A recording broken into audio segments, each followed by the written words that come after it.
बेटा हमारा जो आज का सेशन है वो होगा हमारे एक मेन टॉपिक के ऊपर जो अक्सर आपके एग्जाम में दिया जाता है। तो गुड मॉर्निंग टू ऑल। हमारा जो आज का सेशन है, जैसे मैंने आपको बताया कि जो एक इंपॉर्टेंट टॉपिक है, जो टॉपिक का नाम क्या है, स्ट्रक्चर प्रॉपर्टी रिलेशनशिप। स्ट्रक्चर के अंदर कोई भी आप एक पर्टिकुलर स्ट्रक्चर ले लेते हैं, जैसे फॉर एग्जांपल आपके पास मान लीजिए बेंजीन रिंग है ना। थोड़ा सा मैं आपको आइडिया दे दूं, आपको बोलना क्या है। मान लीजिए आपके पास ये बेंजीन रिंग है यहाँ पे, और इस बेंजीन रिंग के बारे में आप जानते हैं कि एरोमेटिक कंपाउंड है, नॉर्मल एरोमेटिक कंपाउंड है। लेकिन इसका नेचर कैसा है, ये लिक्विड है। इसका नेचर कैसा है, ये कार्सिनोजेनिक भी है। इसलिए लेबोरेटरी के अंदर आप इसको बड़ी सावधानी से यूज करते हैं, क्योंकि ये इसका साइड इफेक्ट है। क्लियर हो गया ना इतना। लेकिन जैसे ही हम बेंजीन के साथ एक और बेंजीन रिंग लगा दें, देखो इस टाइप से, तो इसका नेचर चेंज हो गया। अब ये नेफ्थलीन बन गया। नेफ्थलीन बॉल्स घरों में यूज की जाती है, उसकी यूटिलिटी है अपनी। लेकिन अगर हम ये दूसरा रिंग इसके ऊपर ना लगाएं और यहाँ पे इसके ऊपर लगा देते हैं हम CH3, तो ये टोल्यूइन बन गया। इसका अपना अलग नेचर है। अगर हम अब जो टोल्यूइन है इसको तो हम ओपन करके यूज कर लेते हैं, ध्यान से देखना। बेंजीन को भी आप यूज कर लेते हैं, वो एक अलग बात कि उसके वेपर हमारे लिए हार्मफुल है। लेकिन अगर हम हमारी आईज के ऊपर इतना ज्यादा इफेक्ट नहीं डालते, आपके वेपर्स बेंजीन वाले डालते हैं लेकिन उतना नहीं जितना कि ये पर्टिकुलर कंपाउंड। बेंजीन पे CH3 लगाया, टोल्यूइन बन गया। उस टोल्यूइन के अंदर से भी एक छटा के Cl लगा दिया, ये बेंज आइल क्लोराइड बन गया, बेंज आइल क्लोराइड। ये इतना ज्यादा हार्मफुल है कि आंखों के अंदर इतनी ज्यादा इरिटेशन हो जाती है, आप कुछ पल के लिए वहां रुक भी नहीं पाएंगे। तो इसलिए आपको गूगल्स पहनने पड़ते हैं, और इसको हम अलग से कब्बड़ आते हैं आपके, जो फ्यूम गार्ड बोलते हैं, जिसे लेबोरेटरी के अंदर होते हैं, जिसे कांच का होता है। ऐसे मान लीजिए घरों में अलमीरा होती है ना कांच की, कि आप उसको उठाएं और जो भी सामान उसके अंदर रखना है, वहां पे एक बर्नर भी होता है, और वहीं पे आप इसको हीट करते हैं, जो भी डालते हैं उसको बंद कर दिया, जो भी फ्यूम्स होंगे वहीं पे, और वहां पे लगा होता है ऊपर में एग्जॉस्ट। जो भी फ्यूम्स निकलेंगे उस एग्जॉस्ट के द्वारा वो खींच लिए जाएंगे, और बाहर आपकी लैब के अंदर फिर फ्यूम्स नहीं रहते। फ्यूम गार्ड बोलते हैं आप उसे उसके अंदर। यानी कोई भी डेंजरस जब भी आप प्रैक्टिकल करते हैं तो उसको इस टाइप से किया जाता है। ये प्रिकॉशन हमें रखनी पड़ती है। ठीक हो गया ना। खैर वो तो प्रिकॉशन की बात हो गई। अगर हम यहाँ पे CH2 का देखो ये हटा दें, कार्बोनिल ग्रुप है। देखो बेंजीन के ऊपर क्या लगा है, कोई दूसरा ग्रुप, ये बेंज ऑयल क्लोराइड बन गया। ये भी उतना ही ज्यादा डेंजरस है, आइज के लिए बहुत ही ज्यादा डेंजरस। ठीक हो गया ना। अब जैसे मान लीजिए मैं आपको ये बात करता हूँ, आप ध्यान से देखना। देखो जो बातें आप एक्सप्लेन करें, फॉर एग्जाम्पल H2 है ना, H2 के बारे में आप क्या जानते हैं कि इसमें 2 H है, और ये गैस है ना, ये जलती है, खुद जल जाती, कंबस्टिबल है। ऑक्सीजन कंबस्टिबल नहीं है, वो स्पोर्टर ऑफ कंबस्शन होती है ना।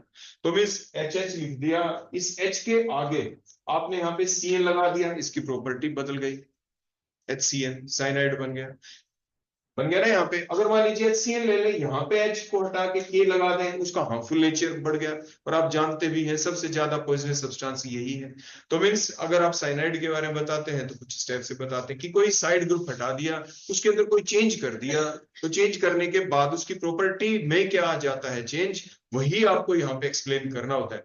कहने का अभिप्राय क्या है, जब कभी भी ये क्वेश्चन आता है ना, तो इस क्वेश्चन के आंसर देने में आपको घबराना नहीं है। आपके दिमाग में जो भी बातें आती चली जाए ऑन द, यानी लेंथ ऑफ द क्वेश्चन जब आपको बढ़ानी होती है, आंसर बढ़ाना होता है, तो आपने कभी छोटी क्लास से लेके आज तक जितनी भी आपने केमिस्ट्री पढ़ी है, उस केमिस्ट्री के अंदर जो भी आप एग्जांपल लेना चाहें वो आप ले लें। जो कंपाउंड आपके माइंड में आ गया आप वो ले लें। किसी बच्चे के माइंड में मान लीजिए ये आ जाता है कि सर हमने ऐसा कर दिया कि हमने सबसे पहले वाटर के बारे में लिख दिया, HOH लिख दिया है ना, ऐसा करके, और उसके बाद कहता है सर इसके अंदर भी तो OH है, वो एक अलग बात, ये वीक इलेक्ट्रोलाइट है। फिर उस बच्चे ने कहा कि सर अगर हमें यहाँ पे इस जगह के ऊपर अगर मान लीजिए मैं R ग्रुप लगा दूं, R वाटर के अंदर है ना, तो ये अब एल्कोहल बन गया, एल्कोहल बन जाता है। इसकी अलग प्रॉपर्टी होती है। ये एंटीसेप्टिक का काम भी करता है। वाटर तो एंटीसेप्टिक का काम नहीं करता ना। आपने देखा होगा काफी बार, कई मूवीज में भी देखा होगा ना, कहीं पे जो विलियंस दिखाते हैं, कोई और दिखाते हैं, उनको चोट लग गई, उनके पास जो इथेनॉल होती है, जो शराब जैसे वो पीते हैं, वो लिया, कहाँ पे कट लग गया, कुछ और है, उसके ऊपर डाल, एंटीसेप्टिक का काम कर रहे हैं ना वो, ऐसे कर रहे मीन्स वो उसके उस नेचर को एक्सप्लेन करता है। तो ऐसे सुनी हुई बातें, देखी हुई बातें कहीं ना कहीं हम अपने पढ़ाई के दौरान भी उनको प्रॉपर वे में यूटिलाइज कर लेते हैं, हमें याद आ जाता है। अगर हम इसकी जगह यहाँ पे के डाल देते हैं, के डाल देते हैं, अब इसका बेसिक नेचर बढ़ गया।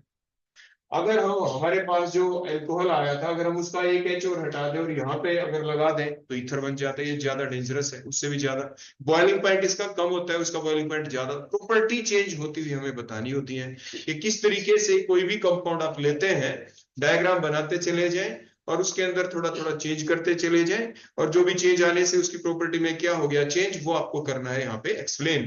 तो वही आपकी बन जाएगी हेडिंग, जिसको हम कहेंगे कि स्ट्रक्चर के अंदर कोई चेंज करने से किस तरीके से उसकी प्रॉपर्टी में आता है change, that called as the structure property relationship. मतलब हर एक स्ट्रक्चर की कोई ना कोई प्रॉपर्टी होती है, हर कंपाउंड, हर स्ट्रक्चर अपने आप में यूनिक है, उसके अंदर कुछ खास है, चाहे वो उसके अंदर पॉजिटिव हो चाहे वो नेगेटिव हो। हमें दोनों तरह की नॉलेज लेनी जरूरी है। कई बार हम ये कह देते हैं ना सर नेगेटिव हो उसको हम याद क्यों रखें, नेगेटिव को याद रखना पॉजिटिव से ज्यादा जरूरी होता है, हम आपको बता दें। पॉजिटिव चीजें अगर हम खा लेंगे, पॉजिटिव कंपाउंड हमने कोई इनहेल कर लिया, इंजेस्ट कर लिया, तो उससे तो नुकसान होगा नहीं।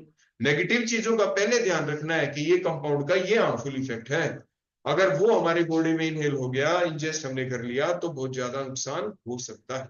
तो इसीलिए हमें सबसे पहले जो आपके नेगेटिव इंपैक्ट होते हैं उनका देखना जरूरी है। किसी भी केमिकल का जो नेगेटिव साइड है वो देखनी जरूरी होती है। लाइफ के अंदर पॉजिटिव वे में चलना होता है। लाइफ के अंदर पॉजिटिव वे में चलने के लिए जो हमारे एडजेसेंट है, नेबरिंग जितनी चीजें हमारी केमिस्ट्री लैब के अंदर, उसके नेगेटिव इंपैक्ट क्या है, उनको जानकर ही हम अपनी लाइफ के अंदर पॉजिटिवनेस और हमारी हेल्थ को बिल्कुल मेंटेन कर पाएंगे। तो अभी सबसे पहले बेटा क्या नाम आपका, सबसे पहले सीमा रोल नंबर 62 आपके सामने, जो इस आपका जो टॉपिक है structure property relationship, specially in terms of the drugs की फॉर्म के अंदर। वैसे आपका जितने भी केमिकल है ना, हर केमिकल क्या है, किसी ना किसी फॉर्म में तो आप उसको यूज करते ही हैं, कहीं ना कहीं उसकी एडवांटेज होती ही है। मान लीजिए आप कहते हैं कि वाटर के बारे में तो आपको पता ही है कि it is a universal solvent, हर जगह उसको यूज किया जाता है। वॉशिंग करनी हो कहीं पे तो आप किसको यूज करेंगे, वाटर को, डिस्टिल्ड वाटर को कर लेते हैं, प्योर वाटर को ले लेते हैं, वो तो आपको लेना ही पड़ेगा। तो जितने भी आपके कंपाउंड जो बने हुए हैं, किसी ना किसी तरीके से वो अपनी कोई ना कोई एडवांटेज दिखाते हैं। क्लियर हो गया बेटा, तो अब आप आ जाए। तो सबसे पहले Seema roll number 62। Good morning, I am Seema, student OPSC chemistry honours final year. तो आज मैं स्ट्रक्चर प्रॉपर्टी और रिलेशन के बारे में स्टडी करेंगे। तो इसमें मैं सबसे पहले ड्रग्स के बारे में बताती हूँ। जैसे जो ड्रग हमारी पहली पैरासीटामोल, तो पैरासीटामोल इसके नाम से ही पता चल रहा है, पैरासीटामोल मींस इसका स्ट्रक्चर देखते हैं हम। पैरासीटामोल का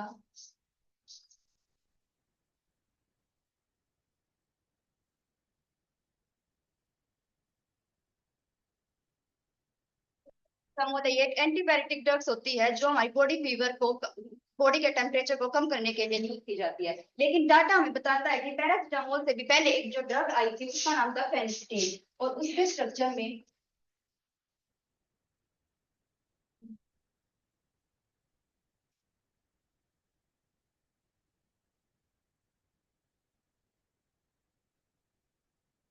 स्ट्रक्चर में ऊपर हमारा एसिटाइल ग्रुप जुड़ा हुआ है, और पैरासीटामोल के में जो ऊपर पोजीशन है वो है यहाँ पे। अगर हमारे एक दूसरे के रिस्पेक्ट में दोनों पैरा है, आप ऊपर OH लिख दो, यहाँ पे भी चाहे आप ऊपर OH लिख दो, नीचे आपका जो एनिलाइड ग्रुप था आप उसको लिख दो, उससे कोई फर्क नहीं पड़ता।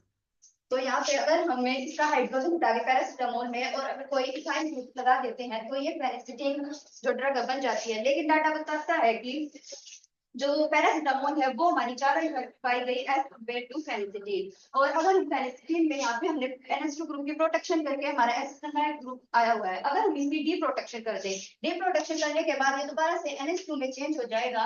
तो आज हम ये स्टडी करेंगे कि ऐसी कौन सी स्ट्रक्चर में से यूनिट को करे चेंज जिसके कारण स्ट्रक्चर में आ जाए चेंज, और उसकी प्रॉपर्टी और रिलेशंस के बारे में इसमें स्टडी करेंगे। तो इसमें सबसे पहले हम फार्माकोर ग्रुप के बारे में स्टडी करेंगे। तो फार्माकोर ग्रुप क्या होते हैं, वे स्ट्रक्चर यूनिट या पार्ट होते हैं जो रिस्पॉन्सिबल होते हैं physiological activity of the drug molecules. अब हम कोई भी मेडिसिन ले लेते हैं डॉक्टर के प्रिस्क्रिप्शन से, लेकिन अगर हमने कोई मेडिसिन ज्यादा अमाउंट में ले ली तो उसके तो साइड इफेक्ट होंगे, वो तो एक अलग चीज है। लेकिन अगर हमने कोई भी मेडिसिन लिया, ड्रग बिल्कुल मिनिमम अमाउंट में ली, और मिनिमम अमाउंट में लेने के बाद भी हमारी बॉडी में मतलब उसके साइड इफेक्ट दिखे हैं, तो उन चीजों को अवॉइड करने के लिए हम स्ट्रक्चर में करते हैं चेंज। फिर फार्माकोर ग्रुप में हम इसमें स्टडी करेंगे कि 19th सेंचुरी में बहुत सारे एलिमेंट्स को जो नेचुरल प्रोडक्ट्स हैं उनको आइसोलेटेड किया गया था और उनको फिर उनके जो स्ट्रक्चर है उनको कोरिलेट किया गया था उनकी फिजियोलॉजिकल एक्टिविटीज के साथ और ये पाया गया कि जो उसकी फिजियोलॉजिकल एक्टिविटी थी वो स्ट्रक्चर के साथ कोरिलेट कर रही थी। इसी को फार्माकोर ग्रुप बोलते हैं। और ये जरूरी नहीं है कि अगर हमने स्ट्रक्चर में कोई यूनिट है उसके कंपोजिशन सॉरी अगर वो चेंज कर दी तो 100% ही रिजल्ट दिखाएगी। ये कोई हार्ड एंड फास्ट रूल नहीं है कि हमने किया स्ट्रक्चर में चेंज तो वो चेंज दिखाएगा। तो अब हम उन इफेक्ट देख लेते हैं कि वे कौन कौन से इफेक्ट है जिसके कारण फिजियोलॉजिकल एक्टिविटीज में चेंज आते हैं। तो इसमें पहला इफेक्ट है जो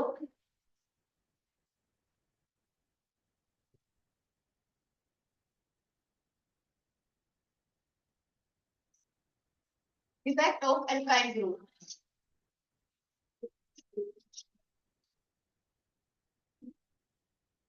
तो एल्काइल ग्रुप में भी फिजियोलॉजिकल जो एक्टिविटी है वो इंक्रीज भी हो सकती है और इसके साथ साथ वो डिक्रीज भी हो सकती है। तो सबसे पहले जो हम केस लेंगे जिसमें फिजियोलॉजिकल एक्टिविटी हमारी क्या हो रही है डिक्रीज हो रही है। तो जो जिसमें फिजियोलॉजिकल एक्टिविटी डिक्रीज हो रही है उसमें हमने एग्जांपल HCM का लिया है।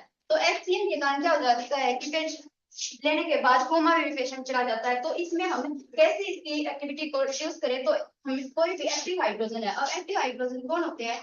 एक्टिव हाइड्रोजन भी होते हैं जो कि H positive ion active group लेंगे वे ग्रुप होते हैं जिसमें इजीली H पॉजिटिव आयंस को जो क्या कर दे रिमूव कर दे। तो यहाँ पे हम H की रिप्लेसमेंट CH3 के साथ कर देंगे जिसके कारण इसका इफेक्ट है वो कम हो जाएगा। इसमें सेकंड एग्जांपल देंगे अमोनिया का। अमोनिया के केस में भी जो अमोनिया है वो एक कंडक्टिव प्रॉपर्टी को शो करता है।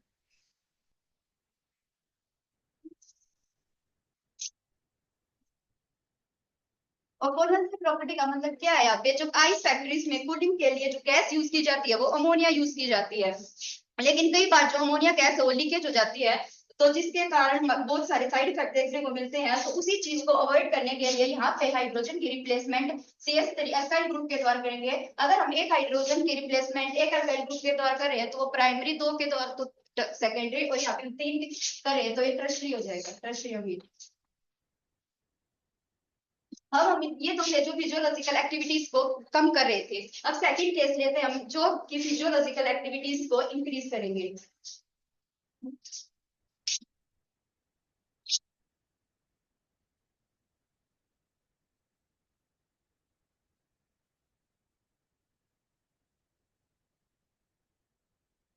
फिजियोलॉजिकल एक्टिविटीज को जो इंक्रीज करेंगे इसमें हम एग्जांपल लेते हैं जाइलिन का। जो जाइलिन है वो ज्यादा टॉक्सिक होता है एज कंपेयर टू टोलवेन। तो जाइलिन क्या होता है अगर बेंजीन रिंग के ऊपर एक CH3 ग्रुप अटैच है तो वो टोलविन होता है। एक से ज्यादा CH3 ग्रुप अटैच होते हैं तो वो जाइलिन होते हैं। वो पोजीशन देखी जाती है ऑर्थो पे है, मेटा पे है, पैरा पे है। तो जो जाइलिन होता है वो ज्यादा टॉक्सिक होता है एज कंपेयर टू टोलविन। और टोलविन भी और ज्यादा पॉइजनस होता है as compare to the benzene क्योंकि बेंजीन में साइड पोजीशंस पे हाइड्रोजन लगे होते हैं और अल्काइल ग्रुप यहाँ पे फिजियोलॉजिकल एक्टिविटीज को क्या इंक्रीज कर रहा है। इसमें एक और एग्जांपल जैसे हम प्राइमरी और सेकेंडरी अल्कोहल का ले लेंगे। प्राइमरी कम रिएक्टिव होता है कंपेयर टू सेकेंडरी और टर्शियरी क्योंकि टर्शियरी में 3 अल्काइल ग्रुप लग जाते हैं और सेकेंडरी में 2 और प्राइमरी में 1। अब इसमें हम जो इसका एक और फैक्टर है कि इसमें साइज का भी इम्पैक्ट पड़ता है एल्काइल ग्रुप के।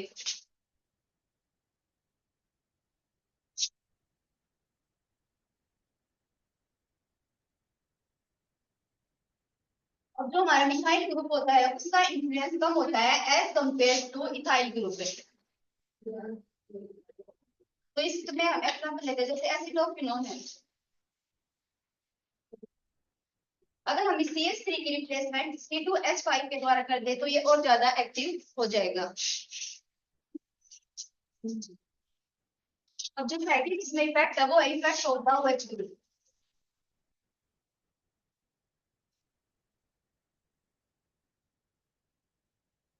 सिमिलरली जैसे हमने एल्काइल के केस में पढ़ा था इसमें भी जो इफेक्ट है वो इंक्रीज होगा और डिक्रीज होगा। लेकिन यहाँ पे हम एलिफैटिक और एरोमेटिक का केस लेंगे तो एलिफैटिक के केस में जो फिजियोलॉजिकल इफेक्ट है वो डिक्रीज होगा। अगर OH ग्रुप लगा दे तो एलिफेटिक केस भी डिक्रीज होगा। इसकी जो एग्जांपल है वो प्रोपेनॉल का लेते हैं। जो प्रोपेनॉल है वो हमारा ज्यादा रिएक्टिव होता है एज कंपेयर टू ग्लिसरॉल।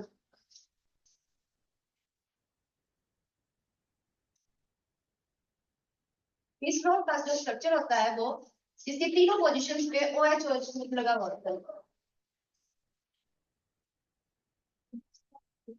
तो OH यहाँ पे जो उसकी कम OH ग्रुप है तो उसकी फिजियोलॉजिकल एक्टिविटी को कम कर रहे हैं, और अगर ज्यादा है तो वो इंक्रीज कर रहे हैं। और इसका एक और एग्जांपल है जिसमें हेक्सेनोल है वो ज्यादा रिएक्टिव होता है एज कंपेयर टू सोर्बिटोल। अब हम वो फैक्टर लेते हैं जो फिजियोलॉजिकल एक्टिविटी को इंक्रीज कर रहा है।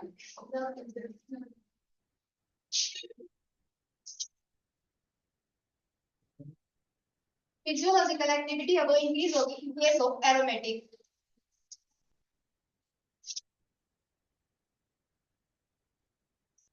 इसमें हम फिनोल का एग्जांपल लेते हैं। जो फिनोल है वो ज्यादा टॉक्सिक होता है एज कंपेयर टू बेंजीन।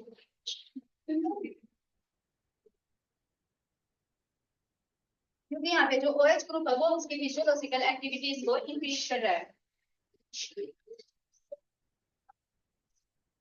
और इसके बाद जो इसमें थर्ड इफेक्ट है वो इफेक्ट है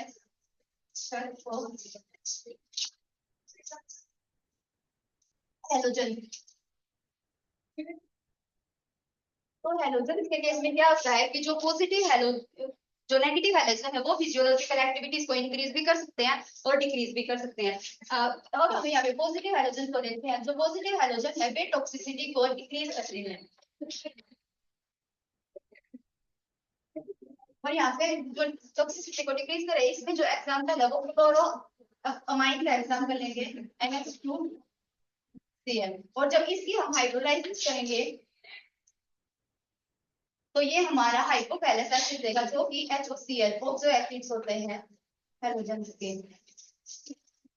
इसके बाद हेलोजेंस के केस में स्टडी करते हैं जैसे 17 ये जो हेलोजन फैमिली होगी 17 ग्रुप एलिमेंट होते हैं क्लोरीन फ्लोरीन ब्रोमीन और आयोडीन।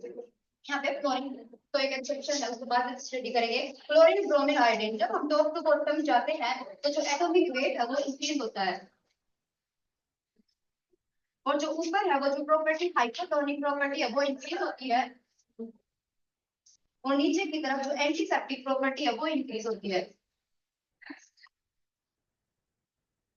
इसमें हम एग्जांपल क्लोरोफॉर्म CH3 और आयोडोफॉर्म।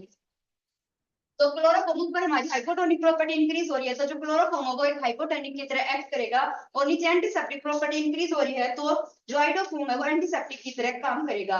अब केस हमने फ्लोरीन कौन क्यों नहीं लिया था, क्योंकि फ्लोरीन है वो एक्टिविटी कम शो करता है अपनी स्टेबिलिटी के कारण, क्योंकि कार्बन और फ्लोरीन के बीच में जो बॉन्ड बनती है वो स्ट्रॉन्ग कोवलेंट बॉन्ड बनती है क्योंकि फ्लोरीन का साइज स्मॉल होता है।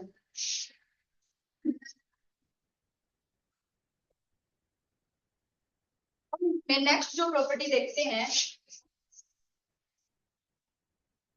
Effect of NH2।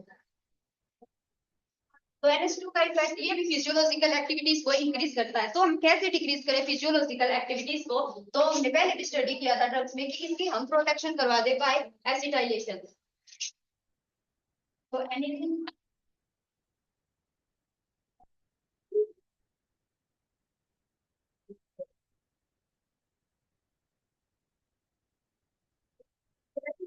के साथ इसकी हम रिएक्शन करवाएंगे।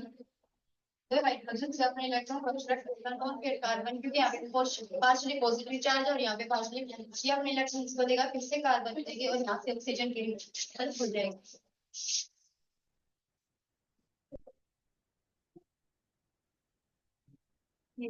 तो ऐसे ही जो ऐसी रिलेशन पड़ी है यहाँ पे इसकी प्रोटेक्शन हो गई। इसके साथ साथ इसकी प्रोटेक्शन हम एसिड के द्वारा भी कर सकते हैं कि ऊपर हमको एक सल्फ्यूरिक एसिड डाल दे तो इससे प्रोटेक्शन हो जाएगा NH2 ग्रुप की।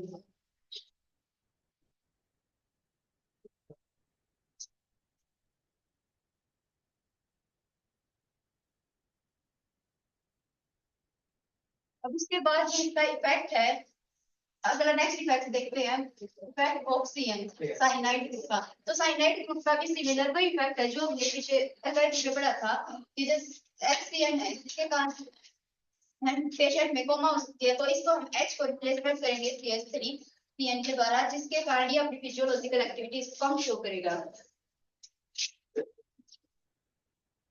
तो उसके बाद जो नेक्स्ट इफेक्ट है, इफेक्ट ऑफ चेन लेंथ।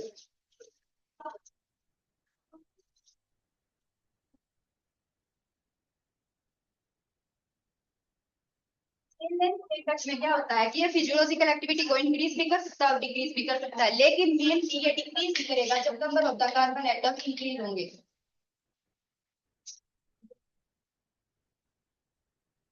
यहाँ पे कार्बन एटम इंक्रीज होने का मतलब नॉन पोलर पार्ट क्या हो रहा है, इंक्रीज हो रहा है। तो इसमें हमने एग्जांपल एक इथेनॉल का ले लिया।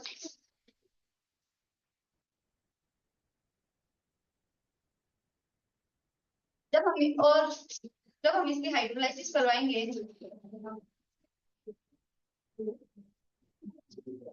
जितने ज्यादा number of the carbon atom increase होते हैं सोल्युबिलिटी उतनी ही डिक्रीज होती है। तो यहाँ पे हमने कार्बन एटम नॉन रिंग लिया, कार्बन एटम की जगह पे हमने यहाँ पे भी इथेनॉल ले लिया। तो यहाँ पे जो बॉन्ड बन रही है वो स्ट्रॉन्ग हाइड्रोजन बॉन्ड बन रही है जिसके कारण सोल्युबिलिटी इंक्रीज होती है। लेकिन इसके केस में अगर हम ज्यादा छेद ले लेते हैं तो उसमें सोल्युबिलिटी उसकी डिक्रीज इंक्रीज हो जाएगी, जिसके कारण जो हमारी ड्रग बॉडी में जाने के कारण अच्छे तरीके से जो उसको इफेक्ट दिखाना होता है वो इफेक्ट नहीं शो करेगी। तो नेक्स्ट ग्रुप है, इसमें जो इफेक्ट होगा इफेक्ट ऑफ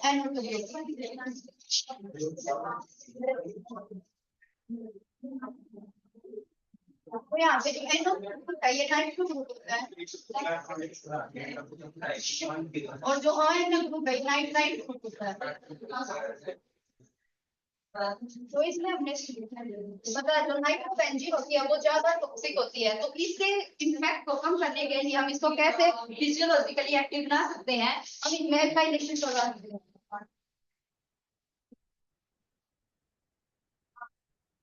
पैरा नाइट्रोटोलुएन जिसके कारण कम फिजियोलॉजिकल एक्टिविटीज को शो करेगा। तो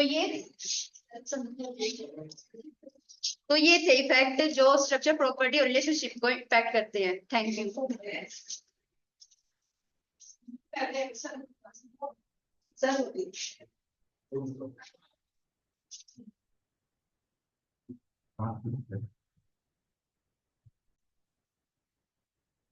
The next student है शिवानी, roll number 35. Start करो। Hello everyone, my name is Shivani, student of BSc Chemistry Honors final year. Today we will discuss on the topic of relation of chemical substance and chemical activity. For this pharmacophore group are the group structural unit which is responsible for physiological action in drug molecule are called pharmacophore group. If pharmacophore group is introduced in any compound, then the compound may lose its activity. If pharmacophore group present, if a compound having particular pharmacophore group, then it is toxic. So then we can modify it by simple reactions to yield a compound having highly more active and less toxic or both. तो जो pharmacological effects होते हैं वो compound जो जिन compound में functional group होता है वो कंपाउंड फार्माकोलॉजिकल इफेक्ट शो करते हैं। तो for example alkyl effect of alkyl group first alkyl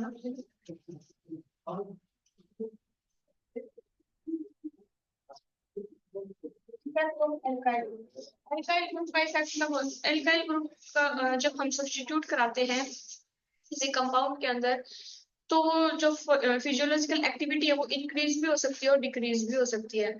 जब डिक्रीज कब होती है, मान लो हमारे पास HCl है, अगर यहाँ से हम H को सब्स्टिट्यूट करा देते हैं एल्काइल ग्रुप से फॉर एग्जांपल CH3 से, तो हमारा क्या बन जाएगा CH3 अगर हम H को सब्स्टिट्यूट कराते हैं। तो जो HCl है वो क्या है, इसकी जो फिजियोलॉजिकल एक्टिविटी है वो डिक्रीज हो गई है एज कम्पेयर टू CH3Cl। इसी तरह जो अमोनिया है NH3, अगर हम इसमें एक अल्काइल ग्रुप की CH3 को सब्स्टिट्यूट करा दें तो हमारा निकलेगा CH3। तो जो अमोनिया है इसकी फिजियोलॉजिकल एक्टिविटी जो है वो डिक्रीज हो गई है। ऐसे ही अगर जो फिजियोलॉजिकल एक्टिविटी है वो इंक्रीज कब होती है? फॉर एग्जाम्पल हमारे पास एल्कोहल है ROH। अगर हम इस H को सब्स्टिट्यूट करा देते हैं किसी एल्काइल ग्रुप से, मान लो हमने R' से सब्स्टिट्यूट करा दिया तो हो जाएगा ROR'। तो जो ये हमारे ईथर बना है, ईथर है वो इस एल्कोहल से ज्यादा टॉक्सिक होगा क्योंकि हमने यहाँ पे एल्काइल ग्रुप को सब्स्टिट्यूट करा दिया है। ठीक है, इसी तरह हमारे पास एक एग्जाम्पल और है, जैसे हमारे पास बेंजीन है। बेंजीन के ऊपर हम एक हाइड्रोजन को सब्स्टिट्यूट करा दे एल्काइल ग्रुप से तो हमारा हो जाएगा टोलवीन बन जाएगा। और टोलवीन में हम एक और CH3 उसको सब्स्टिट्यूट करा दे तो हमारा और कोल्डाइनिक मिल जाएगा, मेटामेटाइट तो मेटा जाएगी, पैरामेटाइट तो पैरा जाएगी, तो हमारे बन जाएगा। तो इसमें जो टॉक्सिसिटी है वो इंक्रीज हो रही है, मतलब कि जो ऑर्थो जाइलिन ये ज्यादा टॉक्सिक है, टोलवीन ज्यादा टॉक्सिक है as compare to benzene. Third point हमारा इसका आता है कि अगर एल्काइल का साइज जो है वो कैसे इफेक्ट करता है फिजियोलॉजिकल प्रॉपर्टी पे। तो जो एल्काइल का साइज है, जैसे कि हमारे पास एसीटोन है CH3, तो CH3 को रिप्लेस करा दे हम C2H5 से, C2H5 से इथाइल करा दे। अगर हम यहाँ पे C2H5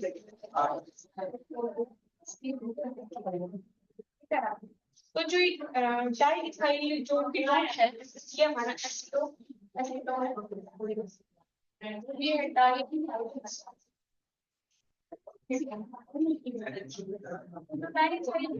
स्ट्रॉन्गर हिप्नोटिक है as compare to acetone. Second effect आता है हमारा इफेक्ट सेकंड आता है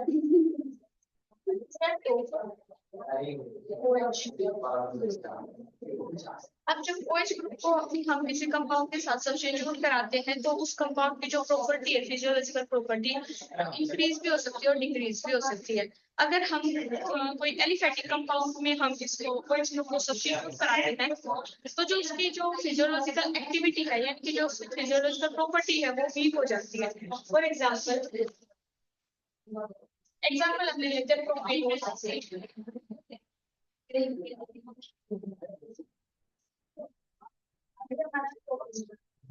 इसी के कंपैरिजन पे हम लेते हैं दिस रोल। ये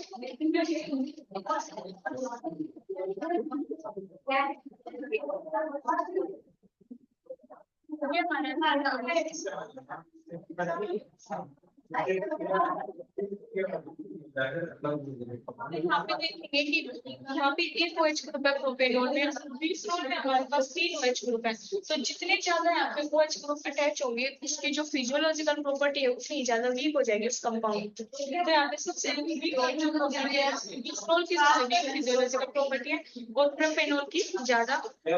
इसी तरह हम एक एरोमेटिक, ये तो हमारा था एलिफेटिक में। अगर हमने एरोमेटिक में फॉर एग्जाम्पल हमने लिया बेंजीन, अगर हम इसमें OH को सब्स्टिट्यूट करा दें हाइड्रोजन तो हमारे पास फिनोल मिल जाएगा। ठीक है, अगर एक और को और पोजीशन से करा दें तो हमारा बन जाएगा। तो जो इसकी फिजियोलॉजिकल प्रॉपर्टी है वो इंक्रीज हो रही है, मतलब सबसे ज्यादा फिजियोलॉजिकल प्रॉपर्टी यानी कि इस रेजोसिनोल की होगी, फिर फिनोल की होगी और फिर बेंजीन की होगी। थर्ड हमारा आता है इफेक्ट ऑफ CH और COR ग्रुप।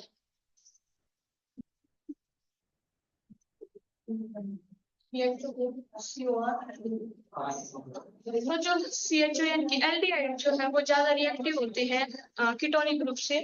तो जब हम एल्डिहाइड मॉलिक्यूल पे OH ग्रुप को इंट्रोड्यूस करा देते हैं तो उसमें हमें एक रिजल्ट देखने को मिलता है कि उसमें एक मेडिकल कंडीशन हो जाती है दैट इज ग्लूकोज। ठीक है, फोर्थ हमारा आता है इफेक्ट ऑफ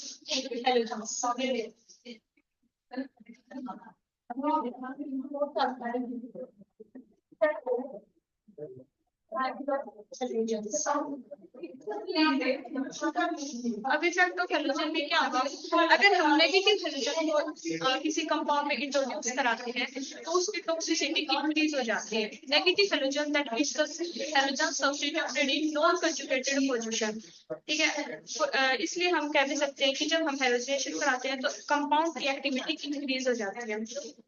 अगर किसी कंपाउंड में हम पॉजिटिव हेलोजन इंट्रोड्यूस कराएं, पॉजिटिव हेलोजन मतलब हेलोजन सब्स्टिट्यूटेड इन कंजुगेटेड पोजीशन, तो उस कंपाउंड की जो टॉक्सिसिटी है वो डिक्रीज हो जाती है। अब बात करते हैं इफेक्ट ऑफ एसिडिक ग्रुप।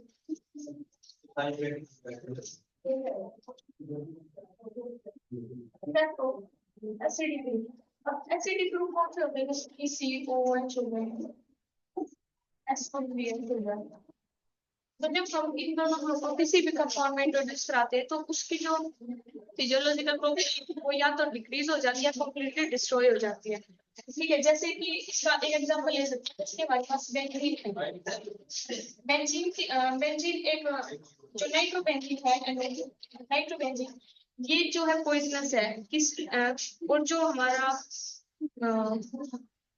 पैरानाइट्रोटोलुइन है वो हमारा हार्मलेस होगा, क्योंकि उसमें जो बेंजीन सल्फोनिक एसिड है वो हमारा हार्मलेस होगा, क्योंकि इसमें एसिडिक ग्रुप प्रेजेंट है, और इसमें एसिडिक ग्रुप प्रेजेंट नहीं है तो ये पॉइजनस होगा।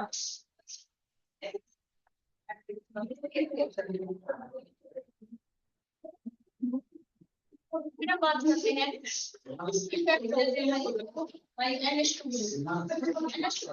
किसी भी कंपाउंड में इंट्रोड्यूस कराते हैं तो उसकी जो टॉक्सिसिटी है वो इंक्रीज हो जाती है। So we can say aniline is more toxic as compared to acetanilide. Second हम लेते हैं इफेक्ट ऑफ CN।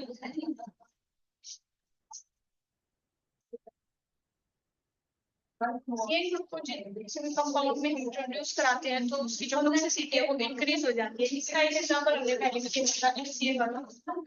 HCl वाला एक एग्जांपल पहले भी देखा था, क्योंकि जो अगर हम इसमें हाइड्रोजन को रिप्लेस कर देते हैं अल्काइल ग्रुप से तो आ जाएगा CH3। तो और यहाँ पे जो लोअर नाइट्राइल्स होते हैं उनकी जो टॉक्सिसिटी है वो ज्यादा होती है as compare to higher nitrile.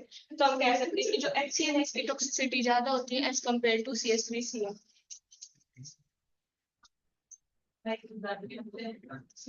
Now, effect of isomerization.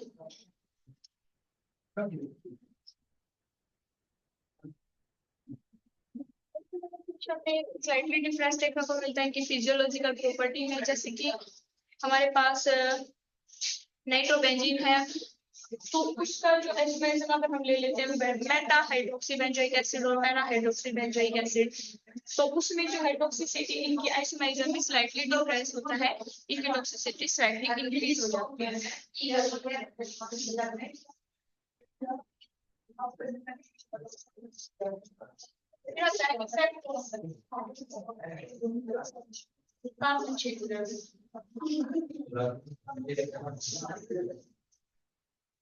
Carbon chain पे क्या इफेक्ट होता है, जितनी ज्यादा लंबी कार्बन की चेन होगी टॉक्सिसिटी उतनी ज्यादा डिक्रीज हो जाएगी। ऐसा क्यों होता है, कार्बन की ज्यादा जितनी लंबी चेन हो जाएगी सॉल्युबिलिटी उसकी कम हो जाएगी, तो इसलिए जितनी कम सॉल्युबिलिटी होगी टॉक्सिसिटी भी उतनी ही कम हो जाएगी। तो हम कह सकते हैं जितनी ज्यादा कार्बन की चेन होगी टॉक्सिसिटी उतनी ही डिक्रीज हो जाएगी। तो ये थे हमारे स्ट्रक्चरल रिलेशन और properties. Thank you.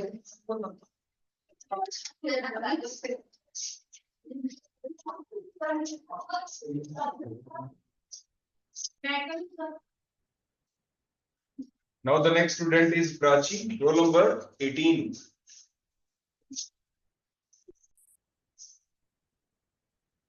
Good morning, myself Prachi. I'm from BSc Chemistry on our final year. Today I will give my presentation on topic of chemical structure and chemical activity of a drug molecule. जैसे कि कोई drug molecule होता है उसमें कोई भी functional लगा हो तो हम उसको मॉडिफाई कर दें या फिर उसमें हम उसको सब्स्टिट्यूट कर दें या फिर उसको हम डिसअपीयर कर दें, तो उसकी प्रॉपर्टीज में क्या डिफरेंस आएगा, उसकी जो फिजियोलॉजिकल एक्टिविटी होती है वो इंक्रीज होंगी डिक्रीज होंगी, तो वो हम इससे पता करते हैं।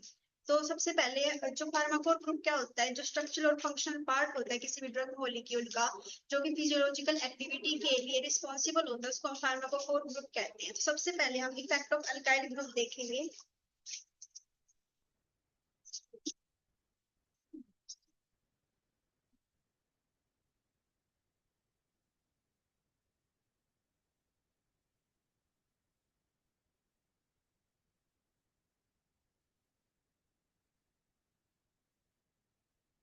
हमारी फिजियोलॉजिकल एक्टिविटी है वो इंक्रीज भी हो सकती है और डिक्रीज भी हो सकती है।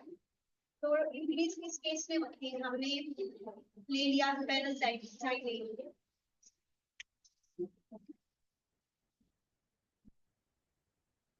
इसमें दो CH3 ग्रुप लगे हुए हैं और एक होता है डोल्बी स्पेस CH3 ग्रुप है। तो हमें इसमें हमारा जो पैरासाइट ऑर्थोसाइक्लिन है ये ज्यादा टॉक्सिक होता है। इसका जो दूसरा फैक्टर है इसमें डिक्रीज होती है, जैसे कि हमने एग्जांपल लिया HCl का, ये बहुत टॉक्सिक होता है। लेकिन जब हम इस H को CH3 से रिप्लेस कर देते हैं तो इसकी जो टॉक्सिसिटी है वो काफी हद तक कम हो जाती है। इसका जो थर्ड फैक्टर है वो होता है साइड। हमारे पास मिथाइल ग्रुप है और इथाइल है, जैसे जैसे साइज बढ़ता है उतना ही ज्यादा इन्फ्लुएंस हो जाता है। जैसे कि हमने एस्टोफिनोल ले लिया,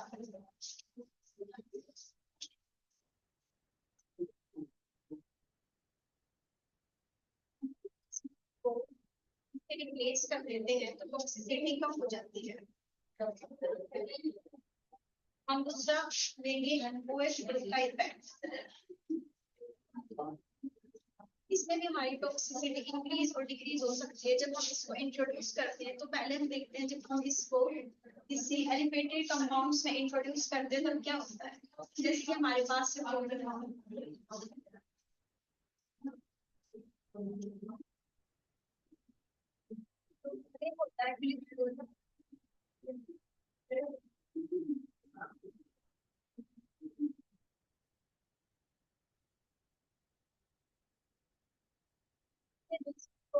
है वो कम हो जाते हैं। जितनी ज्यादा OH ग्रुप होगी उतनी ज्यादा टॉक्सिसिटी कम होगी।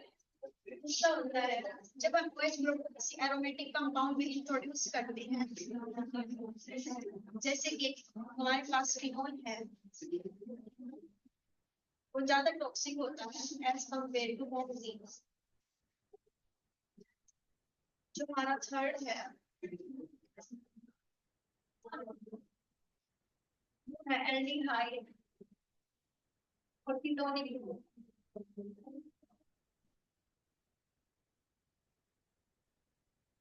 क्या होता है कि जो फॉर्मल्डिहाइड है उसको हम एंटीसेप्टिक की तरह यूज करते हैं, बट जब हम उसमें जो हमारा फॉर्मल्डिहाइड उसमें हम अगर हम किसी भी एल्डिहाइड OH ग्रुप को इंट्रोड्यूस कर दे तो वो उसको बिल्कुल ही इनर्ट बना देता है।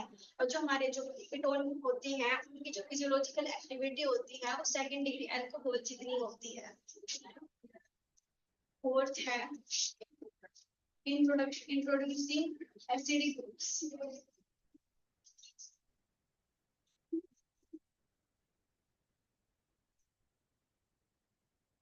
जैसे कि हमारे पास फिनोल ये टॉक्सिक होता है, लेकिन जब हम इसमें किसी एसिडिक ग्रुप को इंट्रोड्यूस करेंगे, जैसे हम बेंजीन सल्फोनिक एसिड लेते हैं, जो है इसकी टॉक्सिसिटी बहुत ही कम हो जाती है। हमारे पास फोर्थ है इंट्रोड्यूसिंग हैलोजन ग्रुप्स।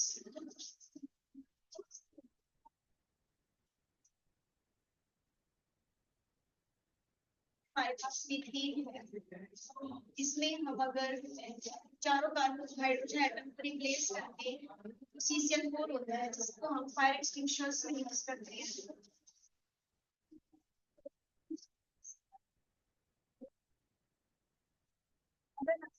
CF2 कर रहे हैं मतलब हम दो हाइड्रोजन को दो क्लोरीन से और दो हाइड्रोजन को दो क्लोरीन से रिप्लेस करते हैं, जिसको हम रेफ्रिजरेशन में यूज करते हैं।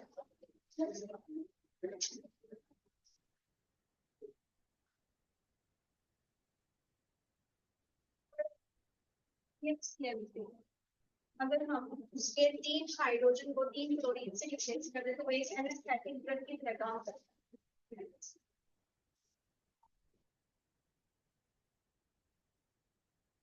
जैसे जैसे हम हाइड्रोजन बढ़ते हैं तो जैसे एटॉमिक वेट बढ़ता है तो इनकी जो हिप्नोटिक प्रॉपर्टी है वो कम होती जाती है। जो CH3 है और CHCl3 है ये एक स्ट्रॉन्ग एंटीसेप्टिक की तरह काम करता है।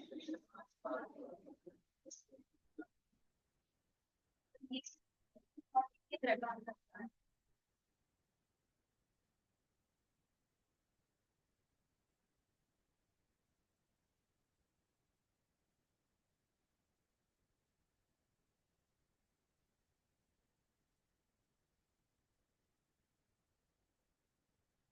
या फिर लाइफ आइटम ग्रुप को जब हम किसी भी हम इनको इंट्रोड्यूस करते हैं तो टॉक्सिक हो जाते हैं। जैसे कि नाइट्रोबेंजीन है वो टॉक्सिक होता है जबकि बेंजीन टॉक्सिक नहीं है। और जो ऑयल है ये ब्लड प्रेशर को रिड्यूस करने में हेल्पफुल होता है। लेकिन जब हम अल्काइल से अराइल की तरफ बढ़ते हैं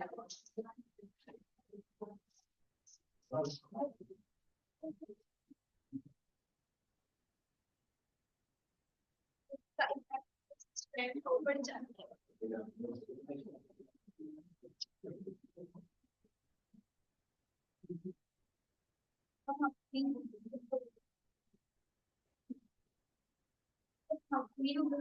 इंट्रोड्यूस करते हैं उसकी टॉक्सिसिटी बढ़ जाती है। लेकिन जब हम उसको साइलेशन कर दे सक्सेसफुल तो उसकी जो टॉक्सिसिटी है वो रिड्यूस होती चली जाती है।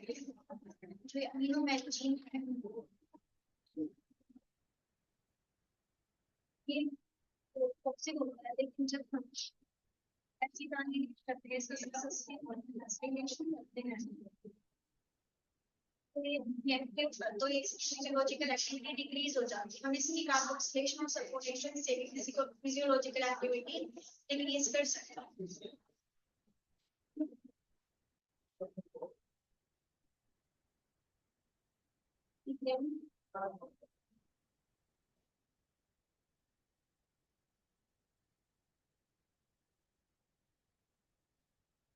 जैसे जैसे हम में आगे बढ़ते हैं तो इनकी टॉक्सिसिटी कम हो जाती है। जैसे ये टॉक्सिक होता है जो लोकल नाइट्राइल्स है टॉक्सिक होते हैं। लेकिन जब हम इसको रिप्लेस करते हैं CH3 से तो इसकी जो टॉक्सिसिटी है वो बढ़ जाती है।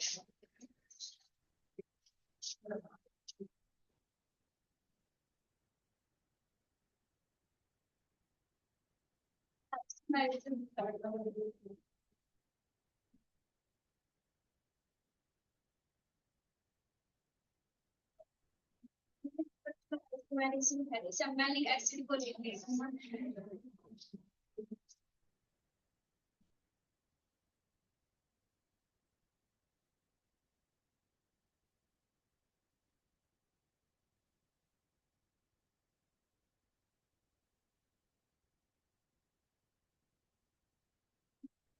या हमारे लिए कोई नहीं दूसरा होता है पेंसिलिक एसिड का एग्जांपल लेते हैं।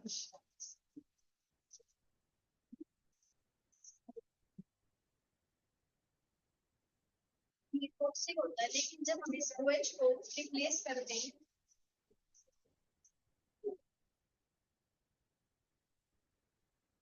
तो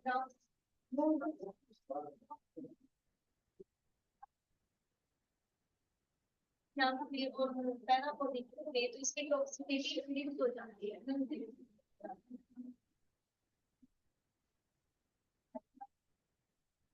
नेक्स्ट इफेक्ट है कार्बोजेनिक।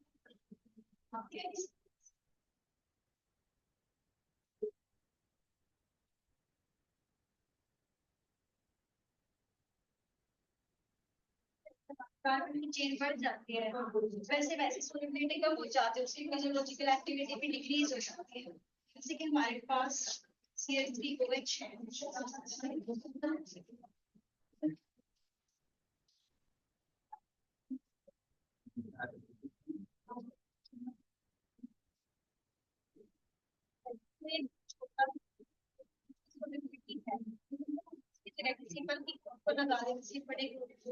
जैसे कि ग्लूटेन और ग्लूटीन को या फिर प्रोटीन को